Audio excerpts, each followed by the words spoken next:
Additional I جی کراچی جاوید عالم اوڈھو کی ہدایت پر 7 ستمبر 2025 شہر بھر میں پولیو مہم کے لیے جامع سیکیورٹی پلان تشکیل دیا گیا ہے۔ ترجمان کراچی پولیس کے مطابق مہم کے دوران 10,463 پولیس افسران اور اہلکار تعینات ہوں گے، جن میں ایسٹ زون سے 3,512، ویسٹ زون سے 4,107 اور ساؤتھ زون سے 2,844 اہلکار شامل ہیں۔ پولیو مہم میں 15,511 ٹیمیں اور 24,003 ورکرز حصہ لیں گے، جنہیں مکمل سیکیورٹی فراہم کی جائے گی۔ پولیس چیف نے زونل افسران کو سیکیورٹی انتظامات کی براہ راست نگرانی کی سختی سے ہدایت کی ہے۔ دوسری جانب وزیر داخلہ سندھ ضیاء الحسن لنجار نے صوبائی سطح پر پولیو ڈراپس ویکسینیشن مہم کو غیر معمولی اور محفوظ بنانے کی ہدایات دی ہیں۔ انہوں نے کہا کہ پولیو ڈراپس کی مہم کے دوران متعلقہ اداروں کے مابین قریبی روابط رکھے جائیں اور سیکیورٹی کے عمل میں حصار حکمت عملی اپنائی جائے۔ ان کا کہنا تھا کہ تھانوں کی سطح پر علاقوں، گلیوں اور راستوں پر کڑی نگرانی کو یقینی بنایا جائے، جبکہ گھر گھر جا کر بچوں کو پولیو ڈراپس پلانے کے اقدامات کو مؤثر بنایا جائے۔ وزیر داخلہ نے مزید کہا کہ پولیس گشت، snap checking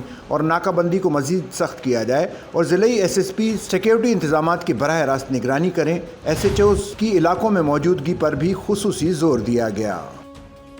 Sachal news net work کی ویڈیوز میں خوش آمدید۔ ناظرین، ویڈیو سے متعلق اپنی قیمتی رائے کا اظہار کمنٹ باکس میں ضرور کریں اور چینل کو سبسکرائب کریں۔